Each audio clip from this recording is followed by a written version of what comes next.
दोस्तों, जय हिंद, वंदे मातरम। मैं Sunil Kumar Yadav everything is possible में आप सभी देखने वालों का अभिवादन करता हूँ।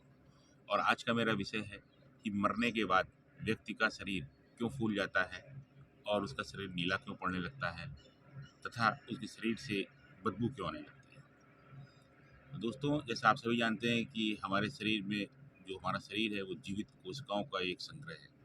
लेकिन कुछ कोशिकाएं ऐसी होती हैं जो मृत कोशिकाएं होती हैं, और वो मृत कोशिकाएं व्यक्ति की मरने के बाद भी वो अपना कार्य करती रहती हैं। जैसे नाखून, मरने के बाद भी व्यक्ति के नाखून जो है वो बढ़ते रहते हैं। बाल मरने के बाद भी व्यक्ति के बढ़ते रहते हैं। तो आइए चलते हैं टॉपिक की तरफ। मरने के बाद व्यक्ति का शरीर फूल क्यों जाता है, बदबू क्यों आने लगती है और नीला क्यों पड़ने लगता है। जैसा आप सभी जानते हैं कि हमारे शरीर में जो ब्लड है वो हमारे शरीर के हर अंग में ऊर्जा पहुंचाता है, और यह ऊर्जा ऑक्सीजन के रूप में होती है। जो हम खाना खाते हैं, चयापचय क्रियाओं के बाद जो उससे ऊर्जा मिलती है वो हर बॉडी के अंग तक पहुंचती है। जब हमारा शरीर, हमारी मृत्यु हो जाती है या हमारा शरीर से जो प्राण है वो निकल जाते हैं, तो हमारा जो हृदय है वो धड़कना बंद कर देता है।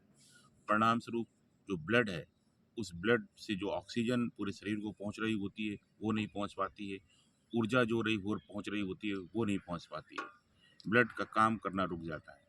और जब हमारा शरीर जो है वो काम करना बंद कर देता है, हृदय काम करना बंद कर देता है, तो जो ऑक्सीजन, जब हम ऑक्सीजन इनहेल करते हैं और उसके बाद CO2 जो है वो रिलीज होती है।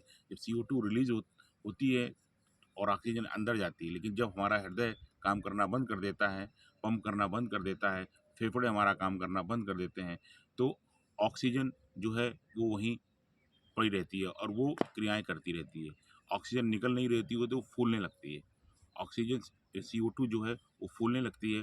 परिणाम स्वरूप हमारी जो बॉडी फूलने लगती है। अब जो ये ब्लड है, ये ब्लड जो है, जो हमारा रेड रंग, लाल रंग का होता है, लाल रंग का जो ब्लड है, तो वो कुछ समय के बाद जो है वो पानी बनने लगता है, जिसके कारण हमारे शरीर का रंग स्याह पड़ने लगता है। शरीर से बदबू क्यों आती है? हम जो खाना खाते हैं, जो चयापचय क्रियाएँ होती हैं, उसके कारण जो हम जो खाना खाते हैं, तो उस जो खाने को हमारे शरीर में जो से बैक्टीरिया हैं, जो उसको पचाते हैं, खा कर उनको पचा देते हैं। अब चूँकि खाना अंदर जा नहीं रहा है, व्यक्ति की मृत्यु हो चुकी है, तो वही जो बैक्टीरिया जो हमारे शरीर को, हमारे खाने को पचाते हैं, अब वही जो बैक्टीरिया हैं, वह हमारे शरीर को ही खाना शुरू कर देते हैं। जो ये क्रियाएँ करना शुरू कर देते हैं लार्ज संख्या में, जब ये होने लगे, भूखी सेल जो वो खाना शुरू करते हैं, तो शरीर जो खाते हैं वो सड़न खाने में, हमारे शरीर में सड़न पैदा होने लगती है। अब आप कहेंगे कि बर्फ़ में रख देते हैं तो ये क्रियाएँ नहीं होती। हाँ, सही है। जब हम बॉडी को बर्फ़ में रख देते हैं तो सारी ये क्रियाएँ रुक जाती हैं, बैक्टीरिया अपना काम करना बंद कर देते हैं। परिणाम स्वरूप जो सड़न है वो रुक जाती है। लेकिन शरीर जो है वो CO2 के कारण फूलता रहता है। आपने देखा होगा कि बहुत सारे सैनिक जो हैं वो हज़ारों, मतलब सैकड़ों साल से अभी एक अंटार्कटिका में बॉडी मिली है, वो सेम वैसी ही मिली है, क्योंकि वो बर्फ़ में दबी हुई थी।